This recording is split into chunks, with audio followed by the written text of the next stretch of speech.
How we doing today?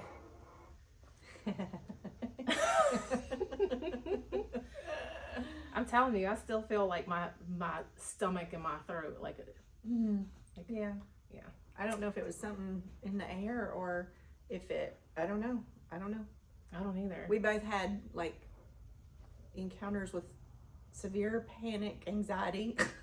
Yeah. Like in the middle of the night. Yeah. And it just hasn't, like I still feel it. That I can feel the residual. Right. Mm-hmm. So, don't know what that was about. I do know we had Bible study last night though. We did, and I felt like it was really good. I felt like that too. Yeah. And so when this hit me, I was like, oh God, what is it? What did I do wrong? Because that's my go-to, my default is I did something wrong. So I'm like going through every interaction I had over the last, week, trying to make sure that I didn't do anything wrong. For me, it was, are the kids okay? Right. I was going down through the list of everybody, Lord, is this how, are they okay? Are they okay? Are they, just praying. And funny how mine was like, it's like however it hits you. I am getting a phone call. It's Scott. I see that. Hey, Reggie. Yes. Can you call Scott and tell him that we're doing a podcast? Okay. We're not ignoring you, Scott. Okay, there we go. Thank you. Okay, all right. Okay, there we go. I think we're good. That's so funny. We're frozen. Are we frozen? Yeah, look. Look at my face. That should be like a screensaver. Are we? Is that okay? Yay, there we okay. go. Hey there guys. we go. Hey y'all. How's it going? So, yeah.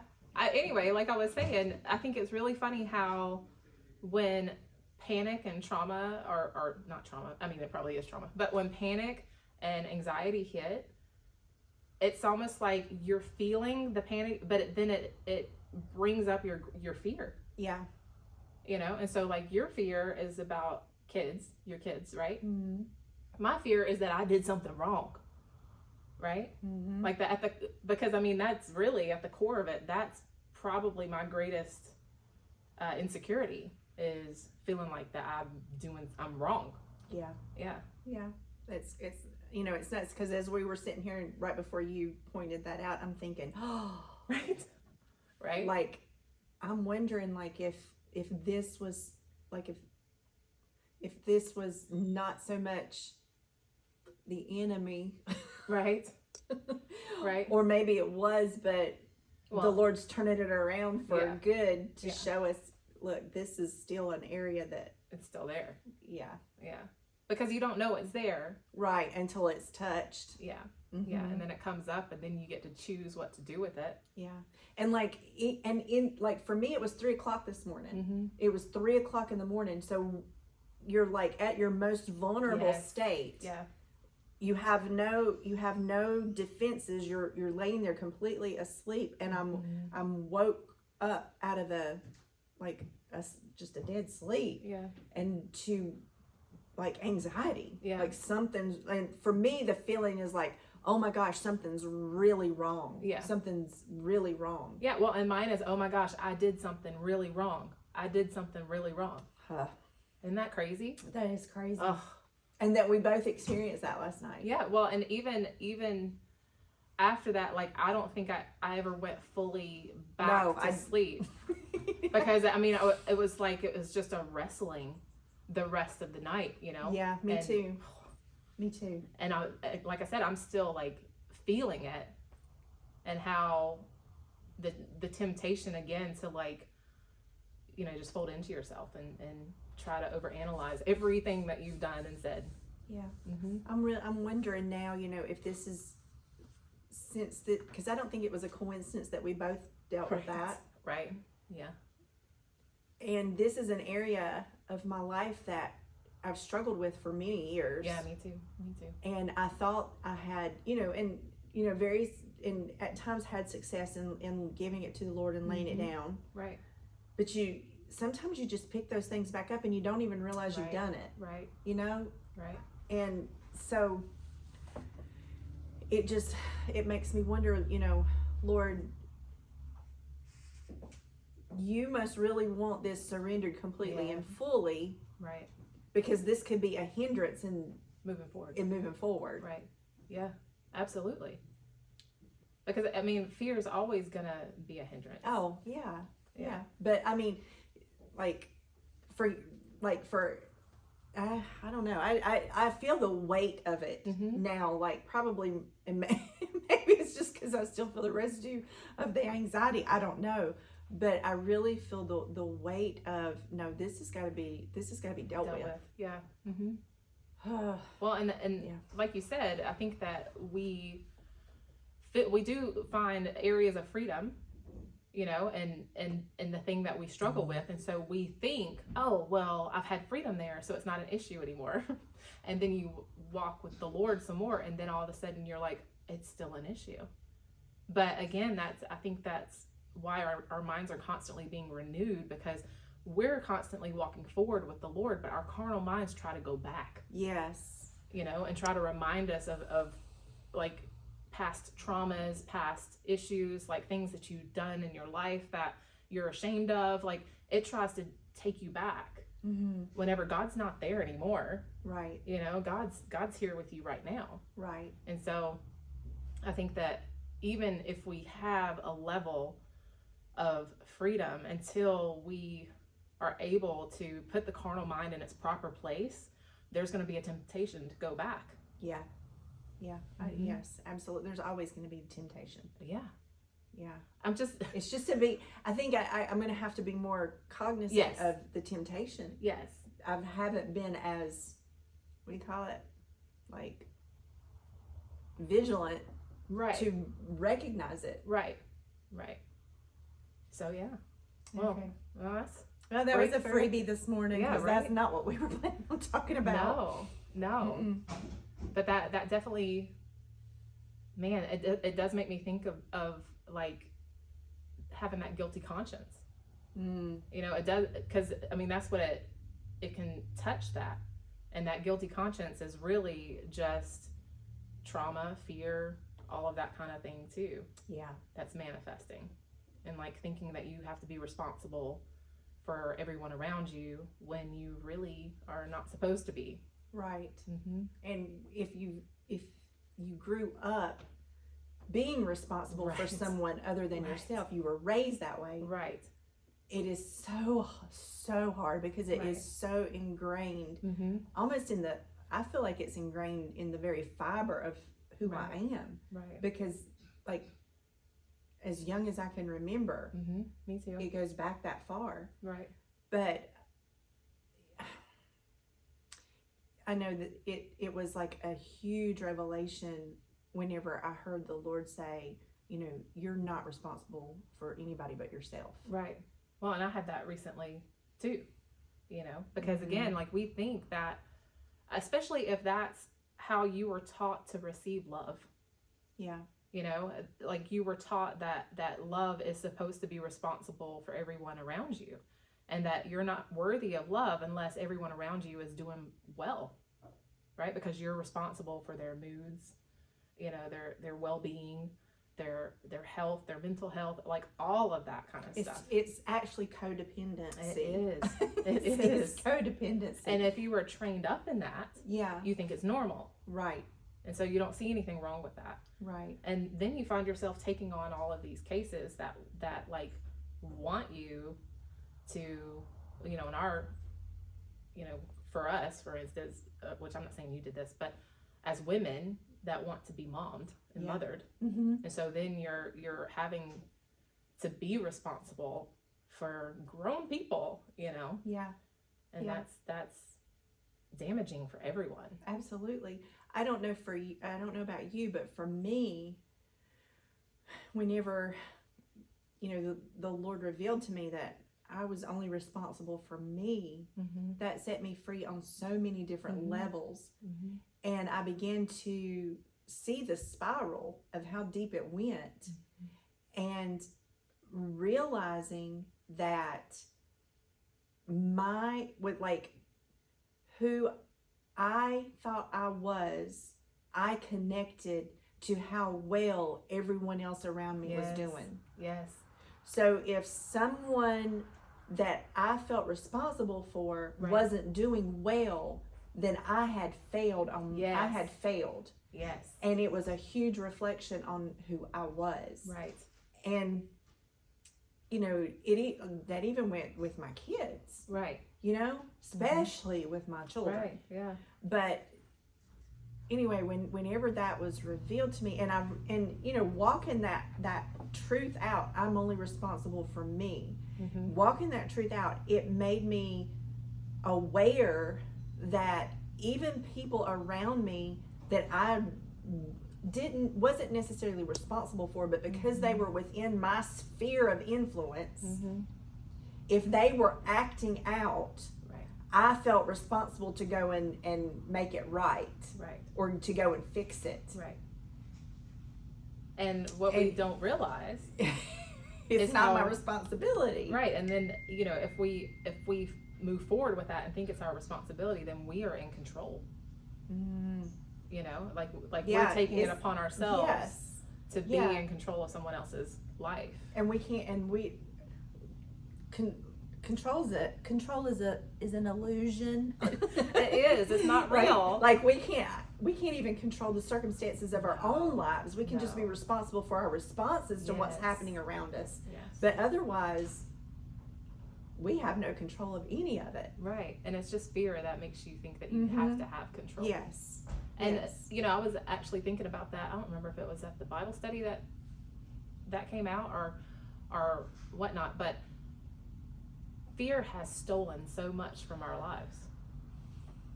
We've wasted so much energy trying to control things that, number one, never happen, right? Like if you fear for your kids and you try to be a helicopter mom and all that kind of stuff, like 9 times out of 10, like, you're just bringing stress and anxiety to your children. But also the things that you're concerned about, the things you're fearful of, never come to fruition. Right. And so you've just wasted all of that time and energy, and instead of being able to build relationship, right? Like you have built a shelter. Yes. And you're boxing people in, and you don't mean to. Right. Yeah. Well, and even with what the Lord talked to me about this, about my children, a long time ago, because Austin, my oldest, is a product, like, came from a broken home, and so I figured out really, really quick that I don't have control over his life, right? And I mean, that's not saying I needed control over his life, that he wasn't safe or whatever, but like as a mom, right, like that's the most precious thing that you have. And I just remember the Lord asking me if I trusted him with my son. And I had to ask myself and see where I wasn't, because again, when God asks questions, it's to reveal. And then I was able to actually give him over to the Lord. And so I started, and I'm not saying I did this perfectly, but I did start realizing that they are individuals outside of me, and they have their own walk, their own life, and all of that kind of thing. And I really do and have tried to really honor that. But I didn't realize that I do that also with friendships, with like my husband. Like I didn't see the impact of it in these other relationships either, or even acknowledge that you can try to be that way, in your other relationships too. Yeah. For me, whenever I became aware of it, I realized how pervasive it was in every relationship for me. And so whenever I could just release that and let it go, it was so freeing. Right. There was so much freedom in it. And I think you even said this too. What I realized was that in releasing people, I also was releasing the judgment I had on myself. Yeah, because again, you condemn yourself when those that you feel responsible for aren't flourishing. Yeah. Like you really take it on, and you're feeling more condemnation than they are. Yeah. And so, but again, it's also understanding that people are responsible for their own walk. Yeah. And they sometimes need to trip and fall and make a mess of things so that they find the Lord, or so that they recognize that the Lord is there with them. Yes. And so, it comes, I think, from a place of wanting to love and protect, but it's distorted. It's so distorted, and it really is damaging. Oh yeah. Not only to yourself, but to the, you were saying you wind up building a shelter. You do. But the thing is, in that shelter, you also block them from life experiences so that they can't grow and mature. Right. And you even you're still separating yourself from them too. Yes. And that just, blows my mind. But I remember Austin one time, I got mad at the boys for not cleaning up the bathroom. And it's so funny how, I just always snicker when I see the different personality types in my boys, because, it's just fun. But it was when Austin was in high school, so Xander was probably middle school, and they were both leaving to go to work. Or no, I guess it was high school. But they were both leaving to go to work, and I was mad because they didn't clean the bathroom. And Austin does not like conflict. He's gonna resolve it, And so he comes in and he's like, "What's wrong?" And I'm like, "I'm just so, I don't know what to do with you guys. Are you even gonna be able to live, And so I'm still putting some of that on there. But he caught me because he was like, "Mom, if I fail, it's not a reflection on you." Oh wow. And I was like, it was just one of those moments where you're like, who's talking to me right now? Because Yeah. But that really helped me to see again how even in the small things, even in them not cleaning up their bathroom, I was making it about me, about feeling like I had failed in teaching them, right, to be responsible. Right. And he's like, my life is not a reflection of your wins or your losses, and I just, it was so profound in that moment. But I have to say too, though, that Xander makes me laugh so much, because whereas the one came in and was like, "Let's resolve this," the other from the door walking out was like, "Bye, Mom, I love you." Just avoid that situation altogether. It's like she's in her crazy, her crazy self, so I'ma just love you from afar, Mm-hmm. But anyway, it's funny to see the different personalities. But again, we don't know what we're putting on people, because that's what you're doing. Yes. You're putting your self-worth, your value, all of that stuff on someone else, and they can't bear it. Which leads to expectations. Oh yeah. That Yeah. all of that leads us to the place of expectations. Yeah. And then what that does is they're trying to live up to your expectations instead of being authentic to who they really are and Right. figuring out who they are. Right. So big. It's huge. Like you said, it's a rabbit hole. Mm-hmm. It's a rabbit hole. Well, and everything's connected. So, you were talking about that last night, how you can't compartmentalize your heart. No. And if there's an issue in one area, it's an issue in every area. Yes. Mm-hmm. Yeah. And that's why the Lord wants us to walk with freedom. Mm-hmm. Because we're blind to this stuff, because we think it's our personality. We think it's just the way things are. This is how it's always been, so it's how it's always supposed to be. And what we don't realize is that we're in trauma response. Yeah. And so he wants to come in and bring healing and freedom and all this kind of stuff. But again, you don't know what you need healing and freedom from until it gets touched. You get provoked, and then you can, in that moment, ask the Lord when you're, starting to manifest that issue, what this is. Well, and the thing about that is, if you are compartmentalizing those things, and something that is what you would think is totally unrelated comes along, Mm-hmm. Yeah. and then what you think you have compartmentalized shows up in a different area, Right. You're like, why am I reacting this way? And you don't even understand it. Yeah.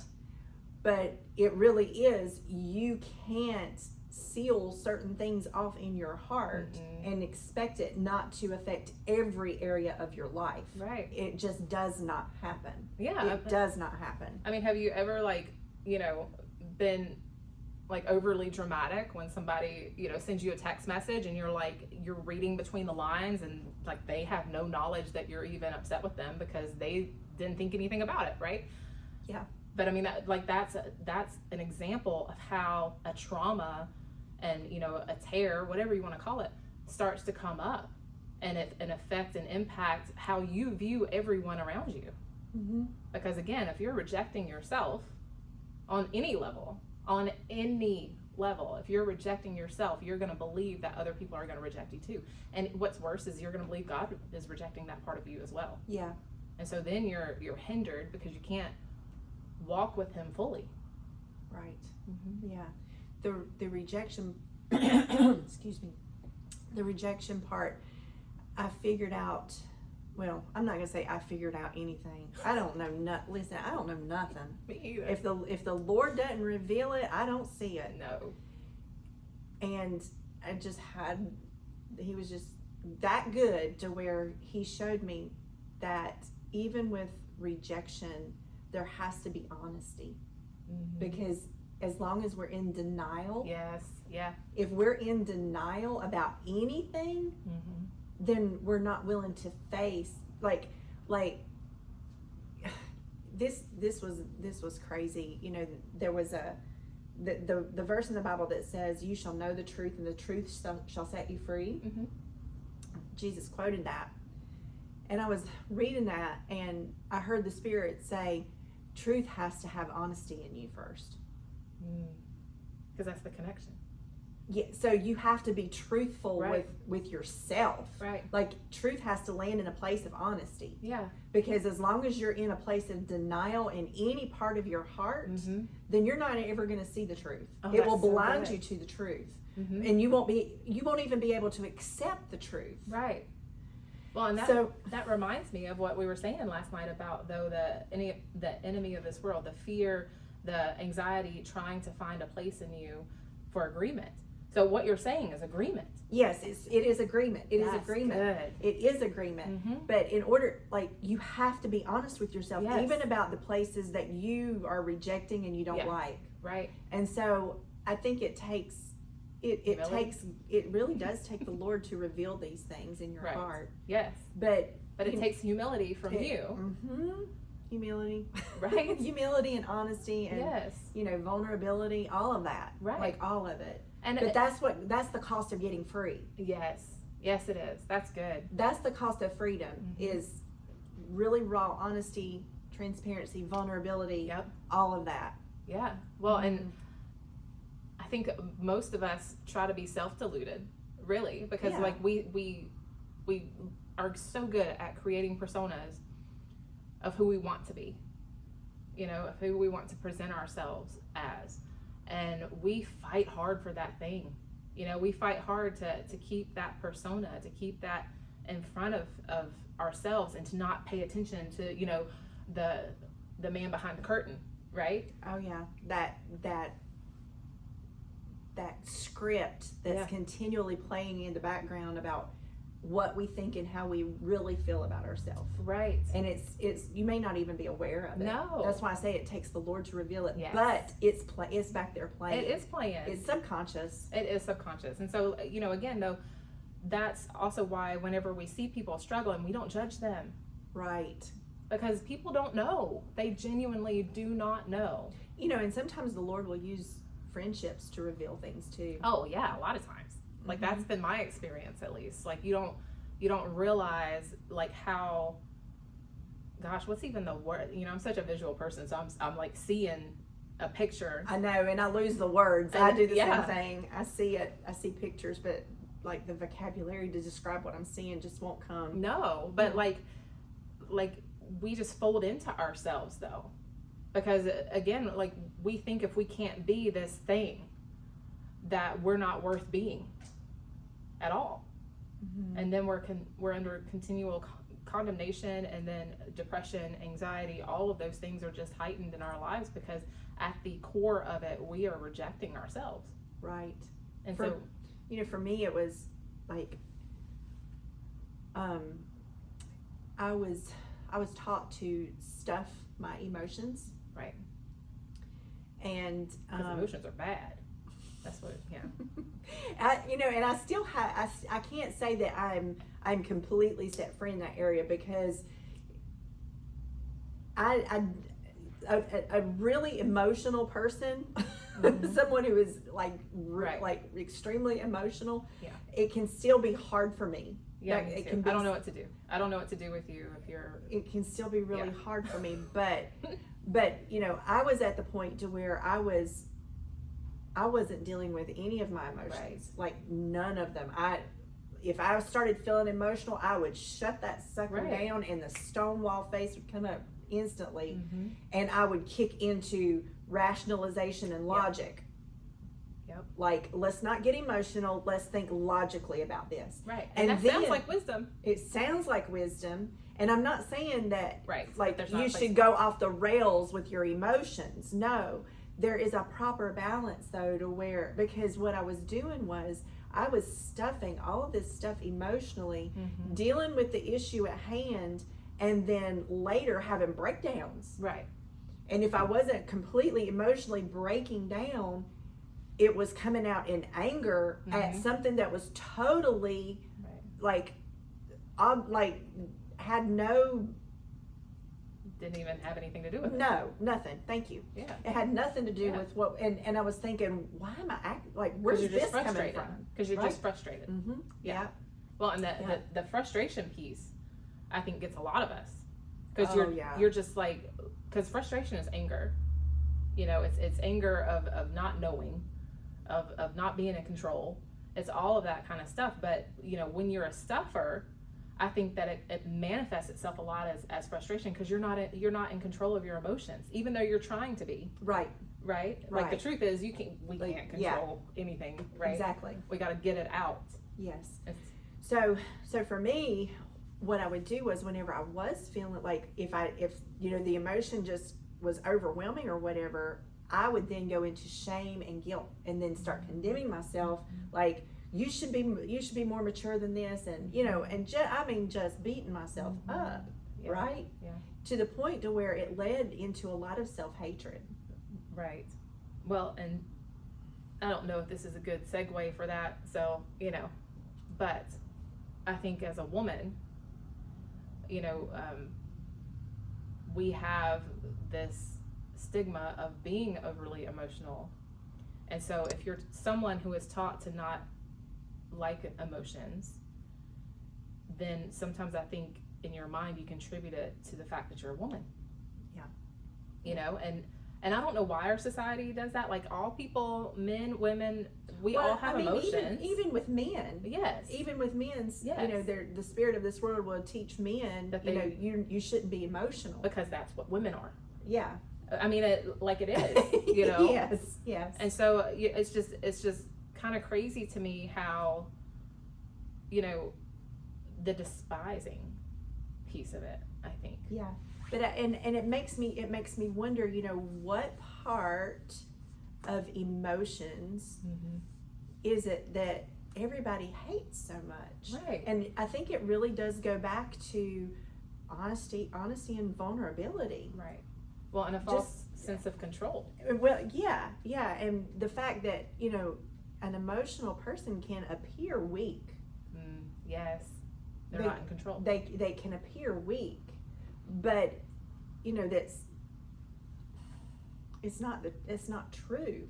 It's actually quite the opposite. Right. It takes an extremely strong person to be able to face their emotion and experience it fully, and yet not act or react out of emotion. Yeah, you're right. That and to make to balance it with, because for me, I was here again compartmentalizing, like stuffing the emotions and grabbing a hold of logic and reason, and trying to logically reason everything out and make decisions that way. It totally ignoring the way I was feeling about it. Right. Whereas I think that the way that you feel about something speaks honestly to the condition of what it's doing to you. Mm-hmm. What is this doing to me? And if you never investigate and really sit long enough with the emotion to figure out why you're feeling what you're feeling, then that can lead to self-abuse. Oh yeah, absolutely. Letting yourself be abused because you don't want to face how it makes you feel. Right. So, yeah. Well, and it was a rabbit hole. Well, and as you were talking, I immediately heard Isaiah 53. Isaiah 53 is Jesus, is the perspective, the internal dialogue, I think. This is how I read it, of Jesus as he faced walking this life, not having anyone who could fully connect to him, knowing that he was rejected and all of this kind of stuff. So, we think that the Lord was this pious, that we've made him, that he was immune to everything Yes. that was happening to him, whenever no, he actually was not. he was tempted in every way. Yes. And I think a lot of the biggest temptation that we face is internal.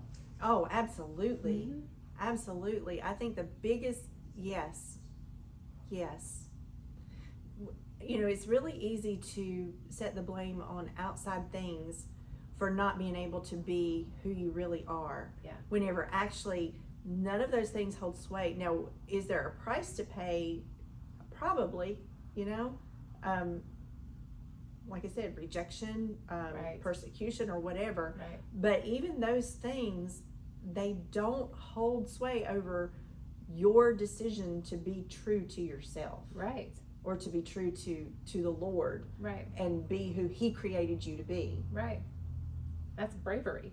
Yeah. Yeah. And so Boldness. it is. Mm-hmm. And so it's again, the kingdom is upside down.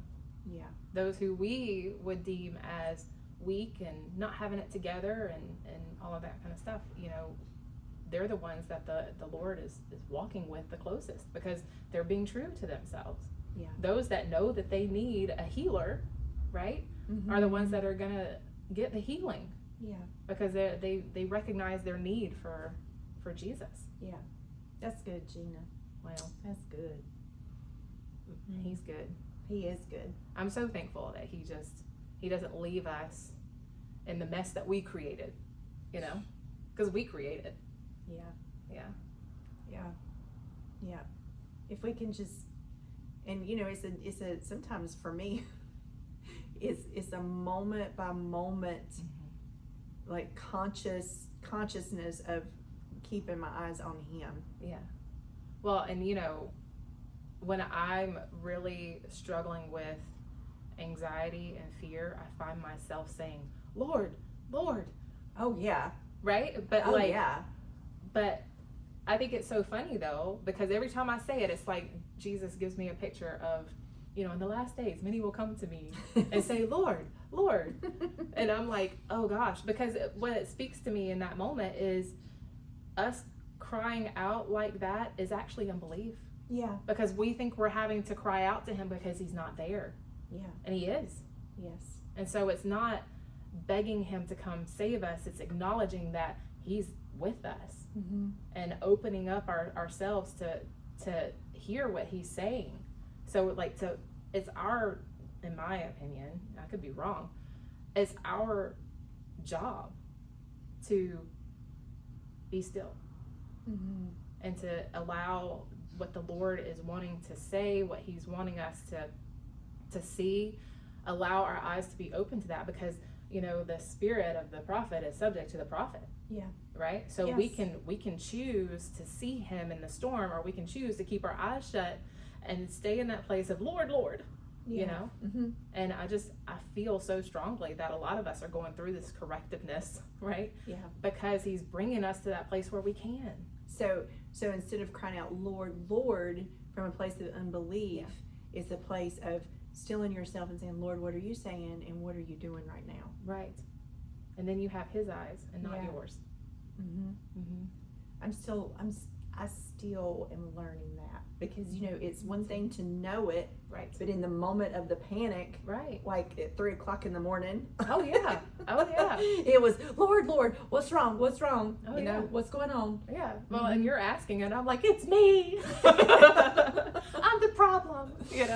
And so again, it's like, I just love how much he is walking with us through all of our hard stuff, because he's bringing us freedom. Yeah. And so again, instead of hiding that and being like, oh, I don't need to tell anybody about this, like, I think there's so much freedom in coming and just releasing it and saying, hey, you know what, like, we're still growing, we're still learning. Yeah. And so if you're still growing and you're still learning, praise God, we're in it together. Yes. We're all in this together.